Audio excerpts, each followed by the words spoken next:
Hello guys, तो welcome back to my YouTube channel. तो बिना किसी देर के हम लोग नया एपिसोड शुरू करते हैं। जैसा कि आप सोच सकते हो 8 साल पहले एक पोर्टल खुला और मॉन्स्टर्स का जन्म हुआ। इंसानियत पूरी तरह से मिटाई जा रही थी और इस घटना को मैजिक वेव कहा गया।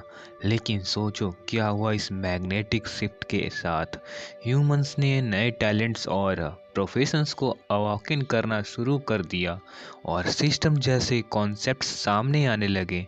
जैसे कैपिटलिज्म में सब कुछ डिसाइड होता है कि आप कितनी अमीर पैदा होते हो, वैसे ही इस नए दुनिया में सब कुछ आपके टैलेंट पर डिपेंड करता है। अब हम जैंक एकेडमी में हैं जहां अवॉकेनिंग प्रोसेस चल रहा है। एक बूढ़े आदमी ने सबको बताया कि आज उनकी ज़िंदगी का एक बहुत इम्पोर्टेंट दिन है। उन्होंने सबसे कहा कि आगे बढ़े और अपने टैलेंट्स को अवॉकिन करें। उन्होंने ये भी कहा कि इतने सालों की मेहनत और पढ़ाई के बाद सब प्रोफेशंस बनने के लिए तैयार हैं।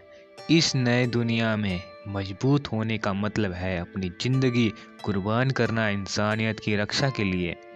सब स्टूडेंट्स एक्साइटेड हैं और उन्होंने कहा कि हर एक को एक एक करके बुलाया जाएगा। नंबर 101 के बारे में बात होती है। एक लड़का वैंग शू सोचता है कि दुनिया में ज़िंदगी बिताने के साल हो गए और आज का दिन आखिरकार आ ही गया।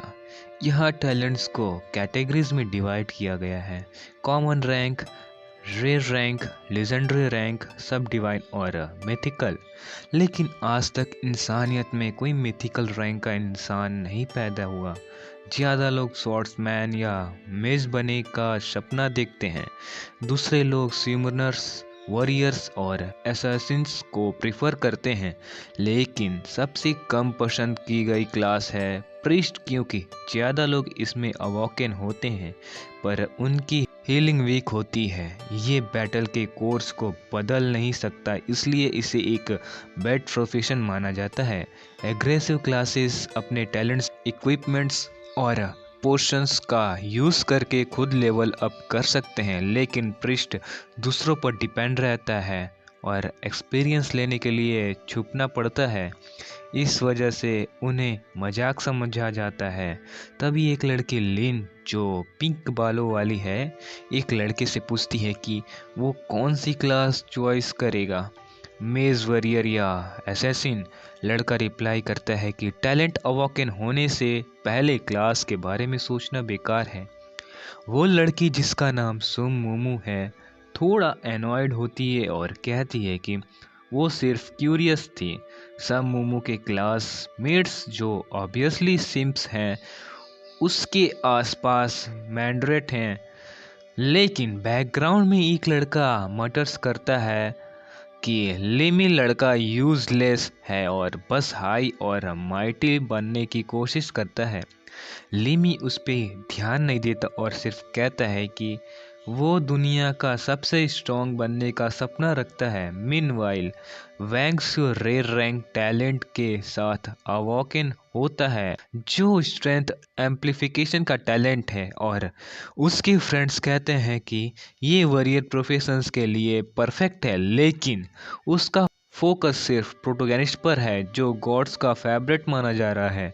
एक फैमिली को दिखाया जाता है जो शेल्टर को ढूंढते हुए एक छोटे बच्चे को लेकर भाग रही है। अचानक एक ग्रीन मॉन्स्टर उनके सामने आ जाता है और फादर रिएक्ट करने से पहले ही एक पंच से उनका पेट छिल जाता है। बेचारा आदमी जमीन पर पटक दिया जाता है और उसका पिता लिंगी से कहता है, भाग जाओ। लिंगी देखता है कि उसकी माँ मॉन्स्टर के पंजे में है और फ्लैशबैक में पता चलता है कि अटैक ऑन टाइटन की याद दिलाते हुए उसकी माँ शायद उस घटना के बाद लिंगी शोमोमू के परिवार के साथ रहना शुरू कर देता है। वो याद करता है कि मोमो उसका कितना ध्यान रखती थी और इसी वजह से वो स्ट्रांग बनना चाहता है। ताकि उनका सुरक्षण कर सके। अब उसका नंबर है और वो मोमो को समझाता है कि चिंता मत करो। लेकिन मोमो काफ़ी एनेक्सियस है, जबकि सब लोग एक्साइटेड हैं ये देखने के लिए कि लिंग ये कौन सा टैलेंट अवॉकिन करेगा। लिंगी मैजिक सर्कल पर कदम रखता है और अचानक वो खुद को एक गैलेक्सी में पाता है जहां एक ह्यूज स्टार उसके सामने होता है। वो सोचता है क्या ये वही जगह है जहां टैलेंट्स अवॉकिन होते हैं। जैसे ही वो अपना हाथ बढ़ाता है, एक ब्लू ड्रैगन ऊपर से अपीयर होता है और एक रेड ड्रैगन नीचे से ऊपर उठता है। दोनों ड्रैगन्स उसके अंदर चले जाते हैं और उसका टैलेंट अवॉकिन होता है, एक मिथिकल रैंक्ड टैलेंट का नाम है reversal of heaven and earth. System पूछता है क्या तुम इससे छुपना चाहते हो। यह टैलेंट पॉजिटिव एबिलिटीज को नेगेटिव और नेगेटिव एबिलिटीज को पॉजिटिव में बदल सकता है। हाई लेवल पर यह चीज़ों की नेचर तक बदल सकता है। फिलहाल कोई भी अल्टर्ड एबिलिटी 10% माना कंज्यूम करेगी और डिफअप्स बफ्स में बदलेंगे। ये एबिलिटी ऑन और ऑफ की जा सकती है, लेकिन लिंगी को अभी तक इसका पूरा फंक्शनलिटी समझ नहीं आया। वो सोचता है कि किसी ऑफेंसिव क्लास के साथ वो खुद को भी हील कर पाएगा, पर प्रॉब्लम ये है कि अगर कोई उस पर फिजिकल अटैक करे तो शायद टैलेंट कम ना करे। और सबसे बड़ी दिक्कत यह है कि अगर कोई प्रिस्ट उसे हील करने की कोशिश करेगा तो हीलिंग डैमेज में बदल जाएगी। इस टैलेंट के हाइड करने की ऑप्शन इसी वजह से दिया गया था। जब वो बाहर आता है तो किसी को नहीं पता होता है कि उसका टैलेंट क्या है। मूमू उसे पूछती है, लेकिन वो कहता है कि अभी वो सीक्रेट ही रहेगा। लोग उसके बारे में अफवाह उठाने लगते हैं कि शायद उसका टैलेंट इतना बेकार है कि वो बताना नहीं चाहता। अब मोमो की बारी आती है अपना टैलेंट अवॉकिन करने की। टैलेंट अवॉकिन करने के बाद सबको एक अलग एरिया में जाना पड़ता है अपना प्रोफेशन चॉइस करने के लिए। लिंगी एक औरत की स्टैच्यू के पास जाता है और अपना प्रोफेशन चॉइस करता है। प्रीस्ट स्टैच्यू उसे कंफर्म करती है क्या तुम सच में यही चॉइस करना चाहते हो। लिंगी कंफर्म करता है और प्रोफेशन चेंज शुरू होता है। उसके आसपास गोल्डन लाइट चमकने लगती है। प्रीस्ट का आउटफिट पहनते ही उसके चेस्ट पर एक स्कल इम्बेलम होता है। फिलहाल उसके स्टेट्स काफ़ी लो है, लेकिन उसका मिथिकल टैलेंट उसे अलग बनाता है। उसकी बेसिक एबिलिटीज़ में है द हीलिंग आर्ट, जो किसी टारगेट का 50 HP रिस्टोर करता है, और क्लेवरियंस, जो किसी का माना रिस्टोर करता है। लेकिन जैसे ही वो reversal of heaven and earth activate करता है, हीलिंग आर्ट्स रिवर्स हो जाता है और 50 ट्रू डैमेज देने लगता है। ये ट्रू डैमेज किसी भी डिफेंस को बाईपास करता है। रिवर्स क्लेयरवोयंस किसी टारगेट का 30 माना ड्रेन कर देता है। लिंगी इस स्किल को देखता है और सोचता है कि ये परफेक्ट है मेजस के माना को डिप्लीट करने के लिए, ताकि वो स्पेल्स कास्ट ना कर सके। लेकिन एक प्रॉब्लम है, अगर कोई एली उसे हील करने की कोशिश करे या फिर बफ देने की सोचे तो इफ़ेक्ट रिवर्स हो जाएगा। इसलिए उसका फाइटिंग स्टाइल काफ़ी ट्रिकी है। लोग हैरान हैं कि किसी ने सच में रोस्ट प्रोफेशन चॉइस किया। मोमो का टैलेंट अवॉकन होता है, एक लेजेंडरी टैलेंट बायोनिक टीयर्स। ये टैलेंट मोमो को दूसरी दुनिया से स्पिरिट स्यूमन करने की ताकत देता है, जो उसके लिए लड़ते हैं। सब उसकी तारीफ करते हैं, कहते हैं कि ये गॉडेस वाकई कमाल की है। मोमो प्रोफेशन स्टैच्यू के पास जाकर मेस चॉइस करती है। सब कॉन्फिडेंट है कि उसका फ्यूचर लेजेंडरी टैलेंट और स्ट्रॉन्ग क्लास के साथ सिक्योर्ड है। लेकिन दूर से एक बूढ़ा आदमी बोलता है कि वो ज़्यादा इंटरेस्टेड है उस लड़के में जो प्रिस्ट बना है। उसके साथ खड़ा एक और आदमी कहता है कि लड़का हेजिटेंट नहीं लग रहा था, इसका मतलब है कि उसके पास कोई सॉलिड सी वजह है। तभी सुमोमो लीन के पास आती है अपना मेस आउटफिट पहने हुए। वो उससे पूछती है कि क्या वो डंजियोन के लिए उसके साथ टीम अप करेगा, लेकिन लिन अपना टैलेंट छुपाने के लिए मना कर देता है। कहता है कि उसके अपने प्लान्स हैं। मोमो कंफ्यूज होकर उसे पूछती है कि वो क्या करने वाला है। लेकिन लिन जवाब देने से पहले ही एक मैसेज अनाउंस होता है कि कैवेरिन ओपन हो चुका है। जो भी अपना टैलेंट अवॉकन और प्रोफेशन चॉइस कर चुका है वो इंटर कर सकते हैं। कुछ लोग लिन और सुमुमो के पास आकर टीम ज्वाइन करने का ऑफर देते हैं, कहते हैं कि वो लिन को भी खेलेंगे चाहे उसके प्रोफेशंस कितना भी यूजलेस हो, लेकिन लिन डायरेक्टली मना कर देता है। तब टीचर समझ जाता है कि डंजियंस टीम वर्क के बिना नहीं जीते जा सकते हैं। सबसे टैलेंटेड इंसान भी डेमंस की हॉर्डेस और अकेला नहीं संभाल सकता। वो सभी डायरेक्टर को ग्रेड करते हैं, जो कहते हैं डेमंस का सामना करते हुए सारी रिविलरीज भूल जानी चाहिए। लिन क्लियरिफाई करता है कि उसका किसी से कोई प्रॉब्लम नहीं है, लेकिन वो अकेला रहकर अपने एक्सपीरियंस गेन मैक्सिमाइज करना चाहता है। एक लड़का उस पर हंसकर कहता है कि एक प्रिस्ट को सोलो खेलना एक जोक है। वो लिन को लाइफ के साथ कैम्बल न करने की एडवाइस देता है, क्योंकि डंजियंस में लिया गया डैमेज रियलिटी में कैरी ओवर होता है। लेकिन लिन उनका कॉन्सर्न सुनकर बस थैंक्स कहता है और इंसिस्ट करता है कि वो मैनेज कर लेगा। उसे पता है कि जल्दी लेवल अप करने के बेस्ट तरीका सोलो खेलना है। दूर से डायरेक्टर लिन के कॉन्फिडेंस को ऑब्जर्व करते हुए सोचता है कि ये लड़का इतना कॉन्फिडेंट क्यों है। लिन गेट के सामने आता है, अपना हाथ बढ़ाता है। सिस्टम उसे वार्न करता है कि बिगिनर्स टेस्ट डेंजरस है और टीम के साथ जाना बेटर है, लेकिन लिन बस रिप्लाई करता है, मैं अकेला जाऊंगा। थोड़ी देर बाद वो उल्फ डंजियंस के अंदर होता है।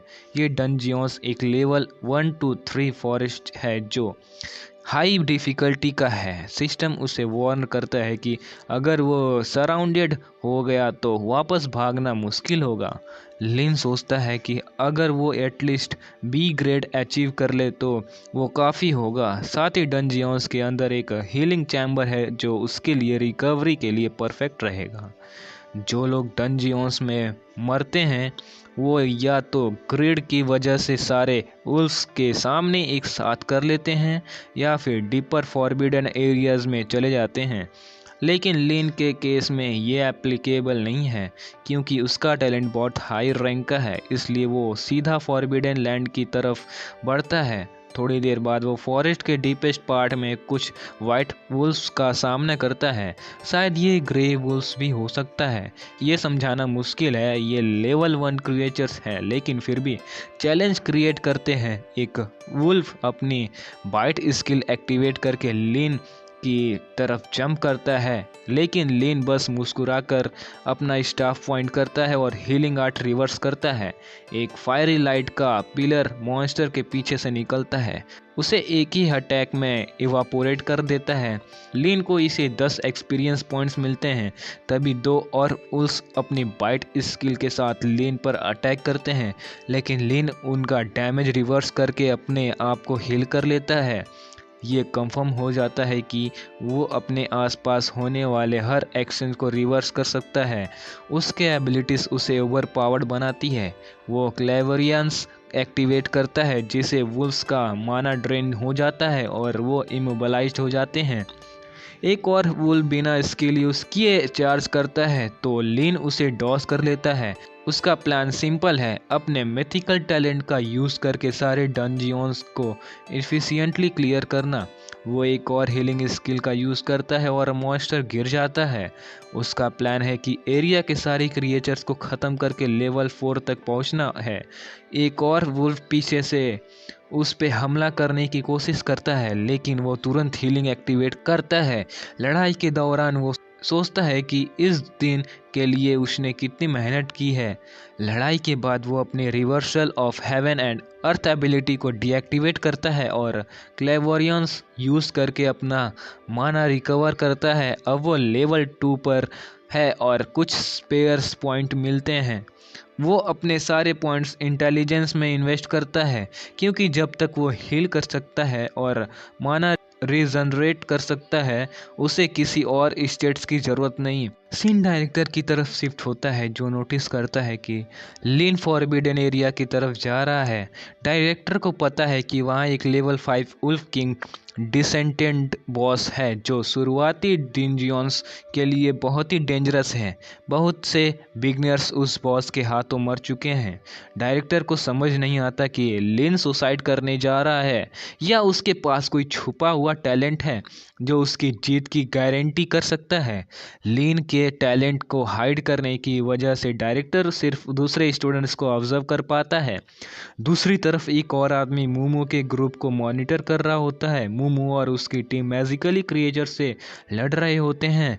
आदमी कमेंट करता है कि मूमू के स्पेल्स में थोड़ी फायर पावर की कमी है। उसका स्पिनिंग मैजिक स्टाइल यूनिक है, लेकिन उसके स्पेल्स क्रिएचर्स को डायरेक्ट पैरिस नहीं करते। एक इनेमी गिरते ही दो और क्रिएचर्स मूमू की तरफ रश करते हैं। वो अपने दोस्तों को तुरंत पीछे हटने के लिए कहती है। जब उसका मैजिक कूल डाउन खत्म होता है, वो एक स्पिरिचुअल क्लोन स्यूमन करती है जो उसके बीच स्पिन करता है। उसके ग्रुप को थोड़ा टाइम मिलता है रेस्ट करने का। डायरेक्टर मोमो के प्रॉमिस फ्यूचर की तारीफ करता है। सेन वापस लेन पर शिफ्ट होता है। एक रैबिट एक वुल्फ से भाग रहा होता है और लेन एक और क्रिएचर को हराकर लेवल 3 तक पहुंच गया होता है। उसका प्रोग्रेस एक्सपेक्टेड स्पीड से हो रहा है और वो जल्द ही लेवल 4 तक पहुंच जाएगा। एक आवाज़ सुनकर वो पीछे देखता है और बुशेस को साइड करते ही बॉस को देखता है। लेवल 5 उल्फ किंग डिसेंडेंट सामने होता है। इस क्रिएचर का एग्जिस्टेंस शुरुआती एरिया के लिए एक ताबू है। ये बॉस अक्सर दूसरी वुल्फ्स के ग्रुप के साथ होता है, लेकिन लिन जानता है कि कभी कभी वो अलग हो जाता है, तभी वो अटैक करेगा। कुछ ही देर में बॉस एक आसपास की सारी उस लिन ने मार दी होती है और वो लेवल 4 तक पहुंच चुका होता है। तभी बॉस उसकी तरफ देखता है। लिन हंसी करते हुए पूछता है, क्या तुझे लगता है कुछ गलत हो रहा है? बॉस के सामने वो शॉक्ड होता है। उसके पास 2000 एचपी होता है, जो पहले के उससे 50 गुना ज़्यादा है। बॉस का पहला अटैक लिन अपनी एबिलिटी के साथ रिवर्स कर देता है और हंसी करते हुए वुल्फ का शुक्रिया अदा करता है।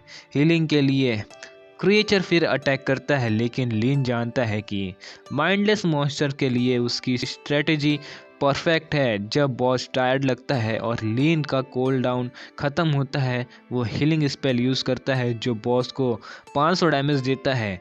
ये बॉस के हेल्थ का ऑलमोस्ट 1/4 होता है।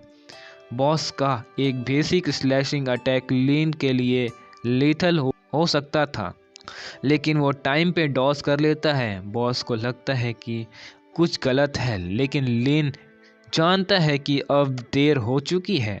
बॉस अपनी स्ट्रेंथनिंग स्किल यूज़ करता है और लीन की तरफ चार्ज करता है, लेकिन लीन कहता है कि अगर वो और पुल्स भी होती तो लड़ाई मुश्किल होती, लेकिन अब सिर्फ बॉस होने की वजह से वो हार नहीं सकता।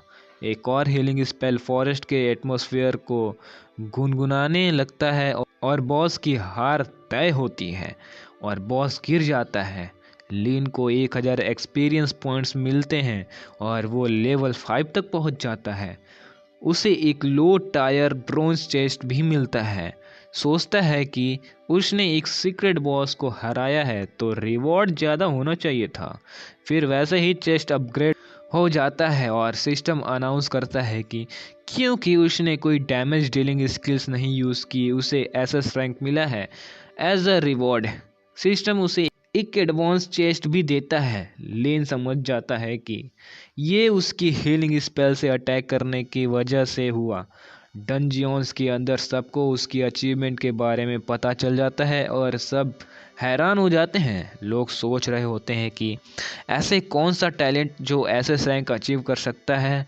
एकेडमी के पुराने इंस्ट्रक्टर को भी ऐसे कुछ देखा नहीं था। मोमो जो अपनी पूरी कोशिश कर चुकी थी और अच्छा टैलेंट रखती है, वो सिर्फ ए रैंक तक पहुंच पाई थी। उसे कोई आइडिया नहीं था कि लेन ने कितनी मेहनत की थी उस रैंक को पाने के लिए। लेन अब डंजियन से बाहर निकल रहा है और सोचता है कि वो एक्सपेक्टेड से ज़्यादा लकी था, लेकिन अब फाइनल रिवॉर्ड का वक्त आ गया है। वो चेस्ट को ओपन करने का ऑर्डर देता है। चेस्ट के अंदर उसे एक क्लास स्पेसिफिक स्किल मिलती है, डिवाइन हीलिंग, साथ ही पंच एट्रीब्यूट पॉइंट्स और एक शैडो डैगर मिलता है।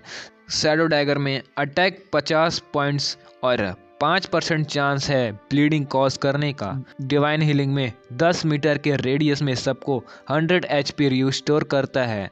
लीन इससे सीख लेता है और तुरंत रिवर्सल यूज़ करता है। अब ये एबिलिटी 100 डैमेज करती है और 20 HP पर सेकेंड का हेल भी देता है। इसका माना कॉस्ट और कूल डाउन ज़्यादा होने के बाद भी ये एबिलिटी मल्टीपल क्रिएचर्स के साथ फाइट करने के लिए परफेक्ट है। लीन अपने सेटअप के साथ ज़्यादा रिस्क ले सकता है, खुद को मॉन्स्टर्स हॉर्स में डालकर जल्दी लेवल अप कर सकता है और अपनी माना रिकवरी एबिलिटी के साथ साथ उस लेवल पर कोई मेज उसे ज़्यादा पावरफुल नहीं हो सकता। उसने जो एक्स्ट्रा एट्रीब्यूट्स पॉइंट्स अर्न किए हैं वो भी उसकी मदद करेंगे। केवल वो लोग जो हाई ग्रेड्स अचीव करते हैं अपने पॉइंट्स को कहाँ एलोकेट करना डिसाइड कर सकते हैं, और जैसे यूजुअल होता है वो पंच पॉइंट्स इंटेलिजेंस में डालता है। उसका गोल है दुनिया का सबसे ज़्यादा डैमेज डीलर बनना। डंजियंस के बाहर कोई कहता है कि कोई निकल रहा है, सब समझते हैं कि ये वो टीम है जो हाईएस्ट रैंक अचीव की है, लेकिन बस लीन ही निकलता है। लोग सोचते हैं कि एसएस रैंक वाली टीम अभी भी अंदर होगी, कुछ फिनिश कर रही होगी। मोमू आके पूछती है कि क्या ये उसने किया था। लोग उसे कहते हैं कि उस लूजर को ओवर एस्टिमेट मत करो, क्योंकि वो अकेला था इसलिए ये इम्पॉसिबल है। लीन उसको इग्नोर कर देता है और पूछता है कि क्या किसी ने एसेसिन बनाया है, क्योंकि उसके पास एक हाई क्वालिटी वेपन है। अचानक लोग बीडिंग करते हैं 10,000 से 20,000 कॉइन्स तक, और एक बंदा इसे 50,000 तक राइज करता है। लीन ये अमाउंट इंटरेस्टिंग लगती है और वो कहता है कि अगर कोई और ज़्यादा ऑफर करे तो वो बेच देगा। एक लड़की अपना हाथ उठाती है और अनाउंस करती है कि वो 1 लाख अलायंस कॉइन्स दे देगी। जब लोग हैरान हो जाते हैं क्योंकि ये अमाउंट किसी को 10 साल तक कंफर्टेबली खाना खिलाने के लिए काफ़ी है। लीन सोचता है कि लड़की लकी है क्योंकि ये डैगर सच में उस प्राइस के लायक है। वो डैगर निकाल कर डील को फाइनलाइज कर देता है। एल्डर को जो ऊपर से देख रहे होते हैं, एक कहता है कि लीन ये अकेला आया था और दूसरा कहता है कि अगर ये सच है तो उसने अंडर किसी टीम में ज्वाइन किया होगा, क्योंकि सोलो प्लेयर्स के लिए एसएस रैंक अचीव करना इम्पॉसिबल है। रैंक के लिए 0 डैमेज लेना पड़ता है, जो सोलो प्लेयर के लिए सोचना भी इम्पॉसिबल है।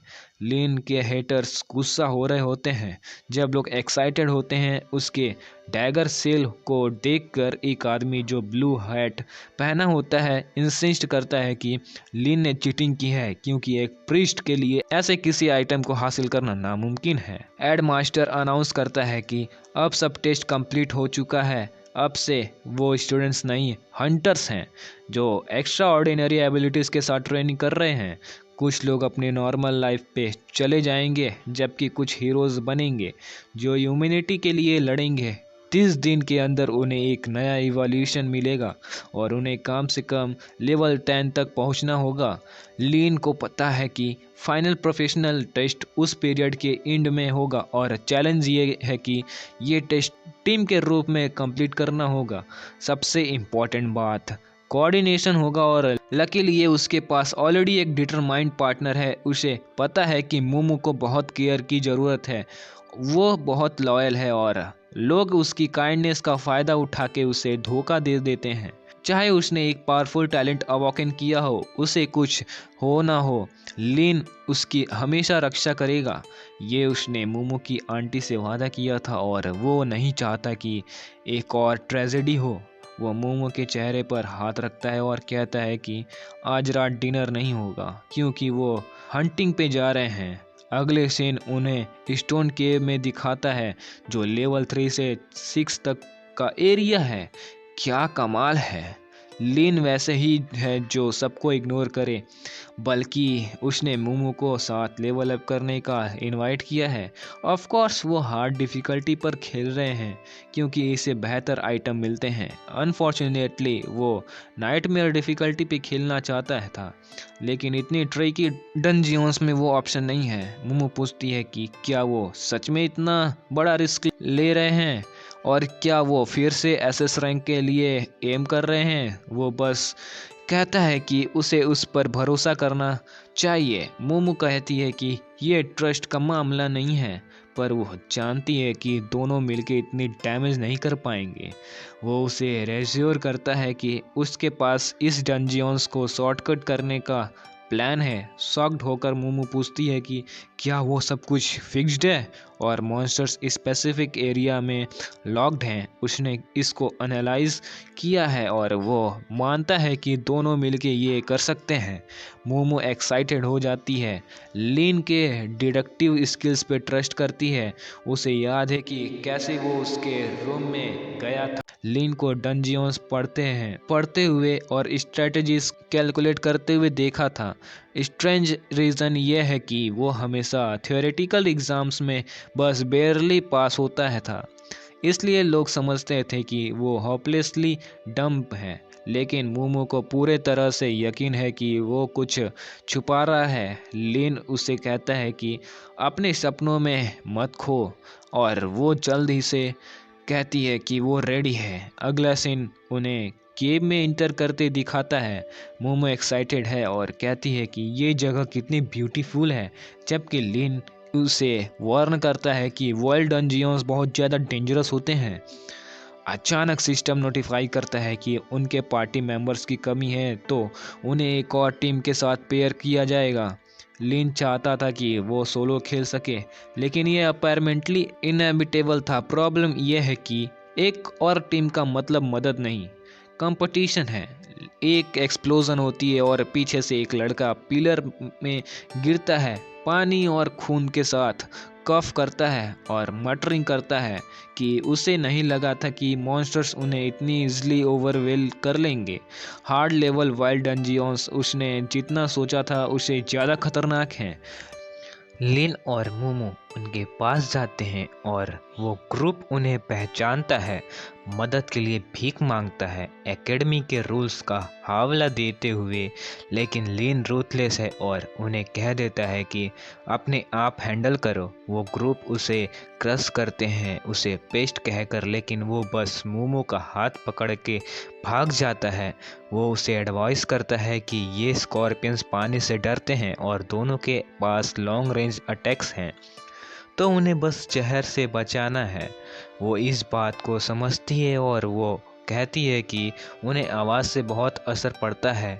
एक क्रिएचर उनके सामने आता है और वो एक्शन में आ जाते हैं। लिंडी अपनी रेड टेक्निक यूज़ करता है और क्रिएचर का हेल्थ गिरा जाता है।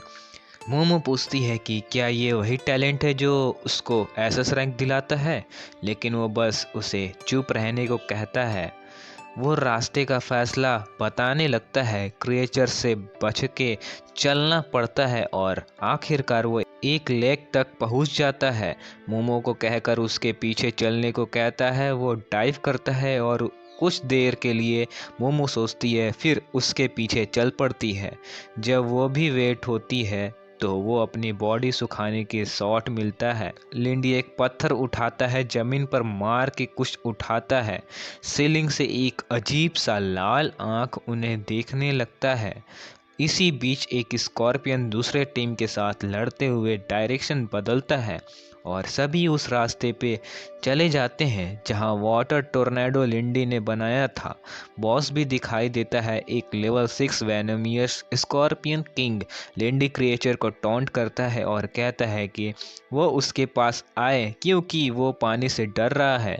जब बॉस थोड़ा हेजिटेट करता है, लिंडी कहता है कि अब उनका टाइम है। वो अपनी नई एरिया डैमेज स्पेल एक्टिवेट करता है और तुरंत 100 से ज़्यादा स्कॉर्पियंस को मार डालता है। दूसरी टीम डंजियंस में सोच रही होती है कि एक प्रिस्ट के पास ऐसे पावरफुल एरिया अटैक कैसे हो सकता है। मूमू अपनी पावर से 50 से ज़्यादा स्कॉर्पियंस मार देती है और हैरान होती है कि वो कितनी जल्दी एक्सपीरियंस ले रही है। अब वो लेवल 4 पर पहुंच गई है। लिंडी अनाउंस करता है कि अब बॉस का सामना करना है। क्रेशियर पानी में घुसने का हिम्मत जमा रहा होता है। मूमू उस पर एक आइस स्पेल मारती है पर सिर्फ 10 डैमेज होती है। वो लिंडी से पूछती है कि इसे मारने का क्या तरीका है। उसका डिफेंस हाई है। लिंडी उसे बताता है कि सबसे ज़रूरी बात उसके एब्डोमेन को टारगेट करना है। मॉन्स्टर अटैक करता है और उन्हें उछलने पर मजबूर कर देता है। वो सीधे ऊपर जंप करता है। लिंडी अपने एक और हीलिंग अटैक करता है और नया प्लेटफॉर्म बना लेता है। हर अटैक में 150 डैमेज होती हैं, लेकिन बॉस का हेल्थ उसने सोचा था उससे ज़्यादा होता है। जब बॉस अटैक करने वाला होता है, लिंडी मूमू से कहता है कि अब टाइम आ गया है। वो मैन्यूवर करता है जिससे बॉस अपना हाथ उठा लेता है और उसका एब्डोमेन दिखाई देता है। एक प्रिसाइज हिट के साथ वो 1000 डैमेज करता है। मोमो इम्प्रेस्ड होती है देखकर कि एब्डोमेन को हिट करना कितना ज़्यादा इफ़ेक्टिव है। वो ये स्ट्रेटेजी थोड़ी और बार रिपीट करते हैं और जल्दी एसएस रैंक अचीव कर लेते हैं। लेंडी लेवल 6 तक पहुंच जाता है। जब वो डंजियन से बाहर निकलते हैं, दूसरी टीम उनसे दोस्ती करना चाहती है और उनका ग्रुप ज्वाइन करना चाहती है, लेकिन लिंडी बस उन्हें वार्न करता है कि जो कुछ भी उन्होंने देखा है वो अपने तक रखना। अगर कोई बात करेगा तो कॉन्सिक्वेंस होंगे। थोड़ी देर बाद वो अपने आप को गोल्डन रूम में पाता है जहां चेस्ट के सामने खड़े होते हैं। लिंडी कहता है कि चेस्ट खोलने का वक्त आ गया है। अंदर वो एक ग्रोथ स्किल पाते हैं जो पॉइजनियस बबल है, एक silver rank Hunter sword wind boots जो मूवमेंट स्पीड 13% तक बढ़ते हैं, एक छोटी बैरल्ड रिंग जो स्किल कूलडाउन्स को 10% तक रिड्यूस कर देती है। पॉइजनियस बबल स्किल यूज करने से वो एक वेनमियस बबल स्विमन कर सकते हैं, जैसे नाम से ही पता चल रहा है। मोमो इम्प्रेस्ड होती है, कहती है कि ये गोल्डन ट्रेजर उसकी एक्सपेक्टेशन से भी ज़्यादा अच्छा है। लिंडी को सबसे अच्छा item cool down reducing ring लगता है। मोमो को स्किल बुक पसंद आता है, पर वो कहती है कि वो इसे नहीं सीख सकती क्योंकि उसका एक्सपर्टाइज आइस मैजिक में है, पॉइजन में नहीं। पर अचानक बुक एक्टिवेट हो जाती है और उसका टैलेंट स्कोर 2 से 5 तक बढ़ जाता है। लिंडी कहता है कि शायद ये उसकी हाइडन क्लास टैलेंट हो सकती है। उसकी हाई लेवल रैंक को देखते हुए मूमू एक्साइटेड होकर कहती है कि अब वो और भी मदद कर सकती है। लिंडी हंस के कहता है कि अब उन्हें चलना चाहिए। वो काफ़ी लोग देखते हैं जो ग्रुप की तलाश में हैं। जब क्राउड मोमो को देखती है वो उसके अराउंड फ़ोन करना शुरू कर देते हैं। लड़के लेंगे के बारे में कुछ कह रहे होते हैं, सोच रहे होते हैं कि एक ऐसी क्लास वाले बंदा ऐसे रैंक कैसे पा सकता है। अचानक एक येलो लैम्बोर्गिनी डंजियंस के सामने आकर रुकती है। कहाँ से आए हैं ये? लड़के कार से निकलता है और अपने दोस्त को बताता है कि वो फाइनली उस लड़की को देख रहा है जिसके बारे में वो बात कर रहा था। वो और मान लेता है कि वैसे ही सुंदर है जैसे बताया गया था। मुमू तुरंत लिंगी का आर्म पकड़ती है और कहती है कि उन्हें जाना चाहिए। वो एक्सप्लेन करती है कि ये लड़का अपने फैमिली के पैसों से जीनियस को हायर करता है और ज़्यादातर डेंजियंस को डोमिनेट करता है। उसका एक हॉबी भी है गरीब फैमिलीज की लड़कियों का पीछा करना। पर लड़का जल्दी से उनके पास आता है और कहता है कि रुक जाएं। अपना इंट्रोडक्शन देते हुए वो कहता है कि वो मोमो से मिलना चाहते हैं। पीछे कुछ लोग उनकी तारीफ करते हैं तो कुछ उसे क्रिटिसाइज करते हैं कि उसके खिलाफ कोई प्रूफ नहीं है। सियांग को बस अपनी अटेंशन पसंद है, वो सेंटर ऑफ अट्रैक्शन बनना चाहता है। अचानक मोमो लिंगी के पीछे छुप कर कहती है कि वो अपने बॉयफ्रेंड से प्यार करती है। सियांग को यकीन नहीं होता कि एक लड़का जो पुराने कपड़े पहने हैं उसे रिजेक्ट कर रहा है। लिंगी मोमो से पूछता है कि क्या वो उसे शील्ड की तरह यूज कर रही है। समझ आ रहा है कि वो इस लड़के को जानती है। सिंह लिंगी का आर्म छूने की कोशिश करता है पर उसे एक थप्पड़ पड़ता है। गुस्सा होते हुए सिंह चिल्लाता है और पूछता है कि कैसे लिंगी ऐसे कर सकता है। अपनी चार्ज स्किल एक्टिवेट करता है। सिंह अटैक करता है, कहता है कि अब लिंगी अपना सबक सीखेगा पर लिंगी शांति से अपनी रिवर्सल स्किल एक्टिवेट करता है। सिंह अपने आप को ही मार लेता है और जमीन पर गिर जाता है।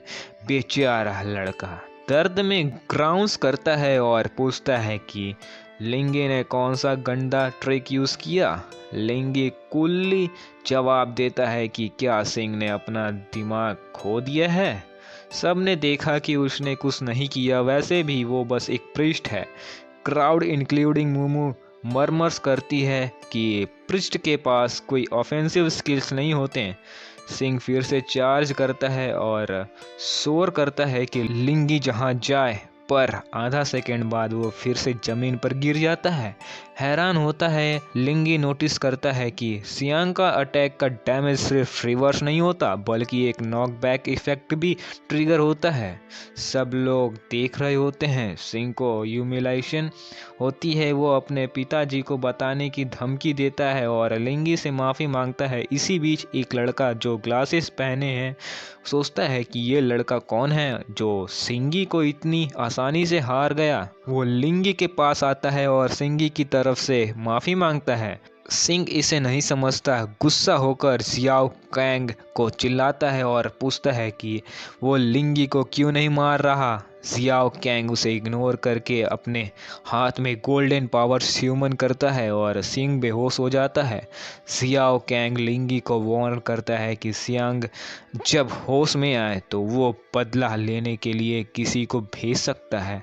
जब सियांग होश में आता है वो लिंगी को 50,000 अलायंस कॉइन्स का कार्ड देता है एज एन अपोलॉजी और कहता है कि वो अभी सियांग से दूर रहे। लिंगी थोड़ा मुस्कुराता है और कहता है कि वो ये प्रॉमिस नहीं कर सकता क्योंकि उसे लगता है कि सियांग के शोर से उसको कुछ टेस्टिंग करनी है अपनी रिवर्सल स्किल्स की कैपेबिलिटीज़ पर।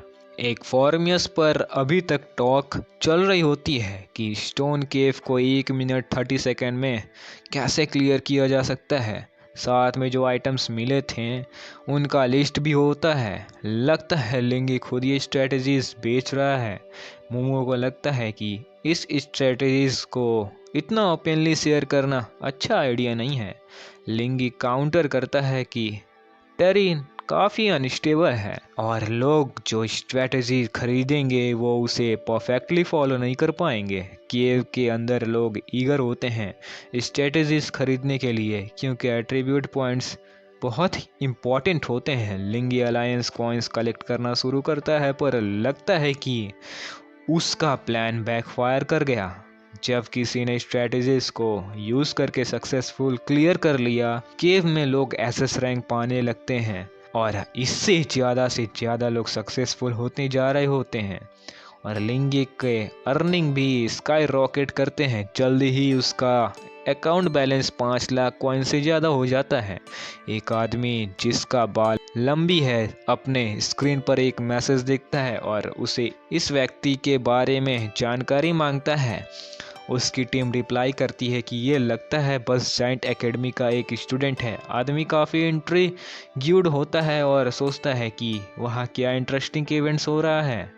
लगता है लिंगी को ये रेयर आइटम्स केव से इसलिए मिले क्योंकि वो पहले बंदा था जिसे एसएस रैंक मिला था। इसी वजह से वो ये स्वॉर्ड 8,80,000 कॉइन्स में बेचने में कामयाब हो गया। मोमो हैरान होती है कि उन्होंने इतने कम समय में कितना पैसा कमा लिया। लिंगी एग्री करता है पर कहता है कि उन्हें जल्दी से स्ट्रॉन्गर डंजियंस क्लियर करने होंगे क्योंकि सिल्वर रैंक आइटम जल्दी अपने वैल्यू खो देंगे। फिर वो ये भी ऐड करता है कि बेस्ट इक्विपमेंट्स होने के बाद भी अगर किसी को लड़ना है नहीं आता तो वो कोई खास नहीं होता। उसे और स्ट्रांग बनना होगा, इसलिए वो नाइटमेयर लेवल डंजियंस टैकल करने का पक्का इरादा करता है। सीन शिफ्ट होती है चैफ के घर पे, जहाँ वो कायांग पर चिल्लाता है ये पूछते हुए कि उसने उसे धोखा देने की हिम्मत कैसे की। कैंग आराम से जवाब देता है कि उसने एक्चुअली उसकी जान बचाई, क्योंकि जो पैसा उसने दिया था बिना उसके सियांग हॉस्पिटल में उठता, घर पे नहीं। सियांग का क्लेम होता है कि अगर उसके पास बेटर इक्विपमेंट होती तो वो जीत जाता, लेकिन कायांग उसे डिसमिस करता हुआ है और कहता है कि उसे अब रेस्ट करना चाहिए। गुस्से में सियांग एक ग्लास पहन के फेंक देता है और कायांग को अपनी बेइज्जती का जिम्मेदारी ठहराता है। कायांग रिटेलिएट करता है और पूछता है कि क्या सियांग सच में सोचता है कि वो स्पेशल है सिर्फ इसलिए क्योंकि वो मास्टर कुआंग का यंग हेयर है। वो डिक्लेयर करता है कि उसे सियांग जैसे किसी को बेबीसिट करना कभी एक्सेप्ट ही नहीं करना चाहिए था, और सजेस्ट करता है कि इस लड़की की इतनी पिटाई होनी चाहिए कि उसकी माँ भी उसे ना पहचाने। फिर एक चिलिंग ग्रीन के साथ कैंग उसे टोंट करता है और कहता है कि सियांग को याद नहीं कि उसकी माँ कभी थी या नहीं। जैसे ही कैंग चल दिया, शायांग गुस्से से बहता है और कहता है और कैंग को गाली देता है। कैंग इसके कॉन्ट्रेस्ट में उस लड़के में इंटरेस्ट लेने शुरू करता है जिससे सियांग को बिना ऑब्वियस एबिलिटीज यूज किए हरा दिया। वो सोचता है कि शायद लेमी के सोलो डंजियंस क्लियर करने की अफवाह सही है। ऊपर से उसने एक और राइजिंग स्टार के बारे में सुना है जो डंजियंस स्ट्रेटजीज और रेयर आइटम्स बेच रहा है। उसके लिए ये बैफिंग है कि जंग एकेडमी में दो जीनियस एक साथ कैसे आ गए। इसी बीच सियांग किसी को कॉल करता है और एक पर्टिकुलर इंसान को संभालने के लिए मदद मांगता है। वो उन्हें कन्विंस करता है कि कॉन्सिक्वेंसेस की चिंता ना करे, सिर्फ उसे एरोगेंट लड़के को एक सबक सिखा दें।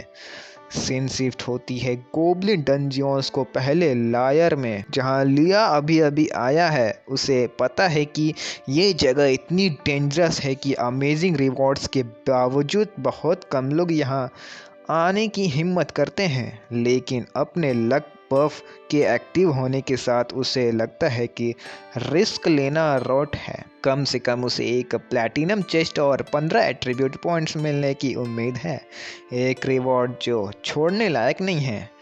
दो बड़ी गोब्लिन्स 15 मीटर लंबी सामने आते हैं। लाई उनकी साइज देख के अमेज्ड होता है, नोट करता है कि पहले गोब्लिन्स इतने छोटे होते थे। गोब्लिन्स जो लेवल 5 के हैं उस पर घूरते हैं और वो एक्साइटेडली बोलता है कि रियल फन अब शुरू होगा।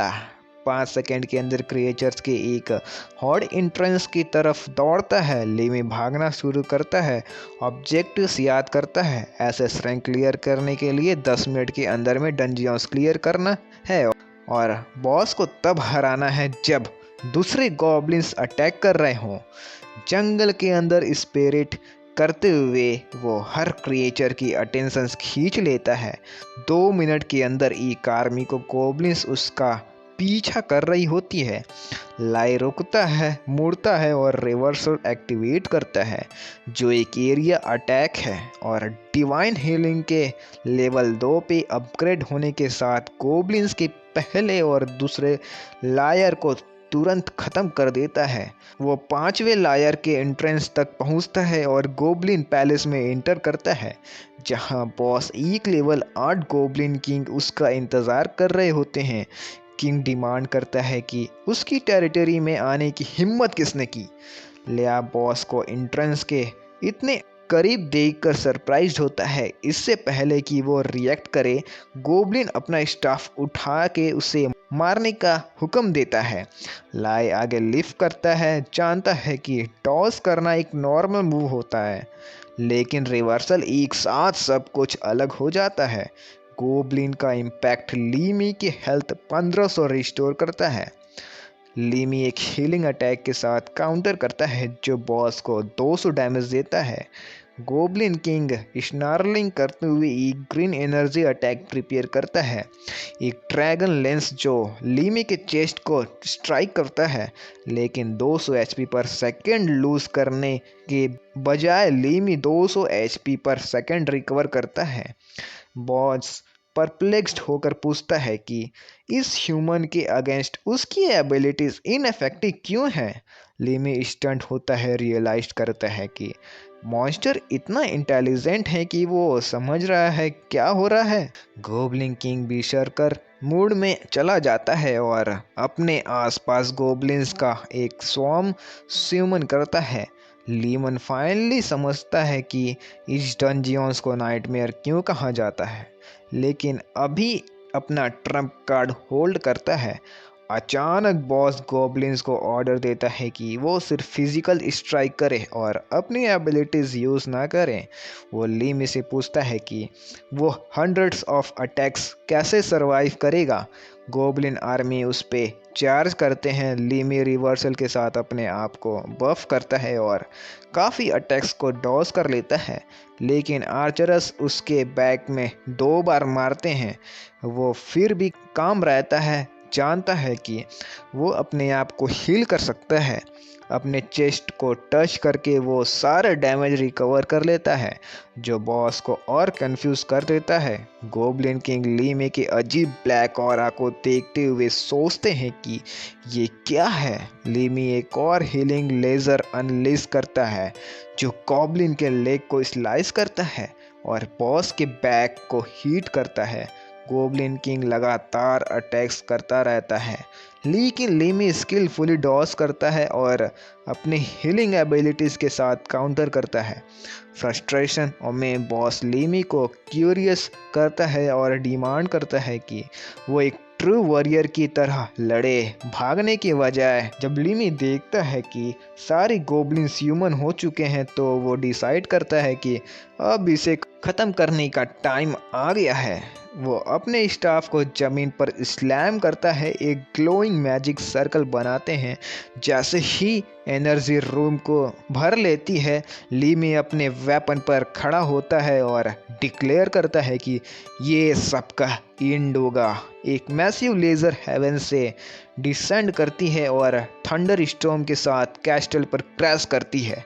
सिस्टम अनाउंस करता है कि लीमी ने गोब्लिन लीजियन को एनिहिलेट कर दिया है। उसे 1000 एक्सपीरियंस पॉइंट्स मिलते हैं। बॉस का एचपी 1% से नीचे गिरता है, जो उसे डेमोरलाइज और फाइट करने के लिए अनविलिंग बना देता है। गोब्लिन किंग अपनी डिफीट पर अफसोस करता है और लीमी साइलेंटली एक और रिवर्सल कास्ट करता है। फाइनल ब्लो लैंड होता है और गोब्लिन किंग डिफीट हो जाता है, जो लीमी को 5000 एक्सपीरियंस पॉइंट देता है और उसे लेवल 7 तक एडवांस कर देता है। सारे सीक्रेट कंडीशंस कंप्लीट करने के बाद लीमी को वेटेड एसएस रैंक अचीव करता है। अपना लक बफ एक्टिव होने की वजह से उसका चेस्ट अपग्रेड होके प्लैटिनम बन जाता है। एक्साइटेड होके वो चेस्ट खोलता है। रिवॉर्ड्स स्किल बुक हॉली लाइट, एक हीलिंग अटैक को जो अनडेड क्रिएचर्स को डैमेज देता है। लीमी सोचता है अगर रिवर्स करे तो क्या अनडेड या ह्यूमन को हील करेगा।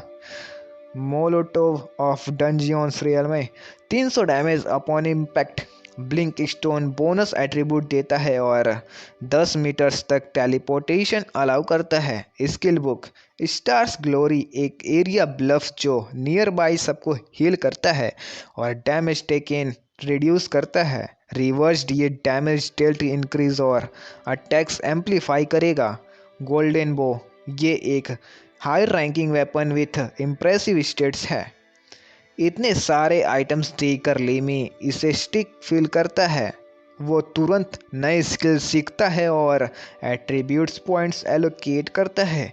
जानता है कि उसकी अपग्रेड एरिया एबिलिटीज़ और टेलीपोर्टेशन उसे और भी डेडली बना देगी। डंजियन से बाहर निकलते हुए वो रिमार्क करता है कि वो कितने डिफरेंट फील कर रहा है जब उसने एंट्री की थी तब के कंपेयर में।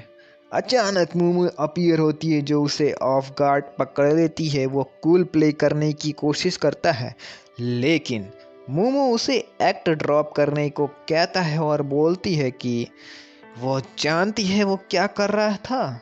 उसके करीब आके वो पूछती है कि क्या उसने सच में डंजियंस नाइटमेयर डिफिकल्टी पर कंप्लीट किया। जब लीमी कंफर्म करता है, मोमो मानती है कि अब उसके पास कंप्लेन करने की कोई वजह नहीं है, लेकिन वो अपनी खुद की डिज़ायर एक्सप्रेस करती है कि वो भी इसे ट्राई करेगी। जैसे ही दोनों टेलीपोर्टेशन पॉइंट की तरफ बढ़ते हैं, एक कार दूर से अप्रोच करती है। सिरांग वहां आता है, हिसाब बराबर करने के लिए तैयार और पूरी तैयारी के साथ।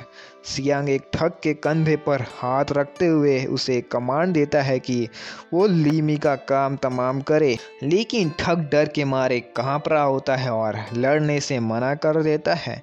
गुस्से में सियांग उसे कॉलर से पकड़कर पूछता है, क्या प्रॉब्लम है। ठग डरते हुए कहता है कि वो लीमी जैसे इंसान का सामना नहीं करना चाहता। फ्रस्ट्रेट होकर सियांग डिक्लेयर करता है कि वो ऐसे निकम्मे लोगों पर भरोसा नहीं कर सकता और अपने आप को रेज्योर करता है कि वो पूरी तैयारी के साथ आया है। सीन शिफ्ट होती है लीमी की तरफ, जो अपने कंप्यूटर पर काम कर रहा होता है। वो गोब्लिन डंजियंस कंप्लीट करने की स्ट्रेटजीज अपलोड कर रहा होता है और फोरम्स पर पोटेंशियल रिवॉर्ड्स लिस्ट कर रहा है। उसकी फेम बढ़ती है जा रही है। यूजर्स ये क्वेश्चंस करते हुए कि एक प्रिस्ट नाइटमेयर लेवल डंजियंस कैसे क्लियर कर रहा है। कुछ लोग लीमी और मूमू की इमेजेस भी शेयर करते हैं, जो उसके मेथड के लिए और क्यूरियोसिटी क्रिएट करती है। जबकि इंटरनेट पर बस चल रहा होता है, लीमी खुशी से अलायंस कॉइन्स काउंट करता है। किसी ने हॉली लाइट के लिए 1,00,000 कॉइन्स ऑफर किया है और गोल्डन बो के लिए 1,50,000 कॉइन्स। आधे मिलियन कॉइन्स कमाने के बाद भी लीमी सोचता है कि ये उतना नहीं जितना उसने सोचा था, क्योंकि ज़्यादा लोग नाइटमेयर डिफ़िकल्टी ट्राई करने से डर रहे हैं और उसका लक बफ सिर्फ 15 घंटे और चलेगा। वो डिसाइड करता है कि समय बर्बाद नहीं करना है और अपने फिजिकल इंड्योरेंस इंप्रूव करने के लिए एक क्विक रन के लिए निकलता है। जॉगिंग करते वक्त एक लग्जरी कार उसके पास से तेज स्पीड में निकलती है। ये फिर से सियांग होता है। कार लीमी के पास रुकती है और सियांग स्नीयर करते हुए कहता है कि जियाओ कैंग ने तुझे गलत लोगों को प्रवोक करने के लिए वार्न नहीं किया क्या। लीमी काम रहता है और रिटॉर्ट करता है, और तुम्हारे बॉस ने तुम्हें ये नहीं समझाया कि मुझे छेड़ना बंद करो। सियांग जियाओ कैंग को गाली देता है और वाव करता है कि वो लीमी की और उसकी आसपास के लोगों की ज़िंदगी बर्बाद कर देगा। इरिटेटेड लीमी स्माइल करता है और कामली रिस्पॉन्स करता है, अगर तुम ये खेलना चाहते हो तो बाद में रोना मत। सियांग एक ड्यूअल की डिमांड करता है और अपने गूंस को कहता है कि जब तक ज़रूरत ना हो वो इंटरफेयर ना करे। लीमी उनका विस्पर्ड कन्वर्सेशन नोटिस करता है और सीन करता है कि वो लोग ड्यूअल टर्म्स के अगेंस्ट इंटरफेयर करने की प्लानिंग कर रहे हैं। स्माइलिंग लीमी सियांग की कार में बैठता है और कहता है, चलो मुझे तुम्हारे चूज एंड ड्यूअल लोकेशन पर ले चलो। सियांग सार्केस्टिकली लीमी का शुक्रिया अदा करता है और वार्न करता है, तू इस फैसले पर ज़रूर पछताएगा। वो वाव करता है कि वो लीमी को एक बीटन डॉग की तरह घर क्योरलिंग भेजेगा। लीमी दूसरे हाथ पर क्वाइटली वाव करता है कि वो उन लोगों की ज़िंदगी मौत से भी बुरा बना देगा। कार फॉरेस्टेड माउंटेन की थ्रू स्पीड करती है और एक क्लियरिंग पर रुकती है, जहां एक ग्रुप लीमी का इंतज़ार कर रहा होता है। लीमी भीड़ को देखकर सियांग से पूछता है, तुमने 1-on-1 ड्यूल का प्रॉमिस नहीं किया था। सियांग स्मीरी करते हुए कहता है, ड्यूअल 1-on-1 ही होगा, तो तू वर्सेस मेरे पूरे ग्रुप।